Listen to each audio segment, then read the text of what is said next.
ఫిబ్రవరిలో తిరుమల శ్రీవారి ఆలయంలో నిర్వహించే పర్వదినాలు, ఇతర విశేష ఉత్సవాలకు సంబంధించిన వివరాలను టీటీడీ అధికారులు విడుదల చేశారు. 2వ తేదీన వసంత పంచమితో ఈ ఉత్సవాలు ఆరంభమవుతుండగా 26వ తేదీన మహాశివరాత్రితో ముగుస్తాయి. ఫిబ్రవరి 4వ తేదీన రథసప్తమి పర్వదినాన్ని వైభవంగా నిర్వహించడానికి టీటీడీ అధికారులు సన్నాహాలు చేపట్టారు. దీనికి సంబంధించిన ఏర్పాట్లపై టీటీడీ అదనపు కార్యనిర్వహణాధికారి సిహెచ్ వెంకయ్య చౌదరి ఇప్పటికే సమీక్ష నిర్వహించారు.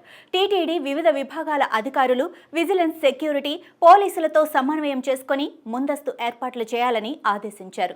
భక్తుల రద్దీని ముందుగానే అంచనా వేసి దానికి తగ్గట్టుగా ఏర్పాట్లు చేయాలని సూచించారు. ట్రాఫిక్, పార్కింగ్ పై ప్రత్యేక దృష్టి పెట్టాలని కోరారు.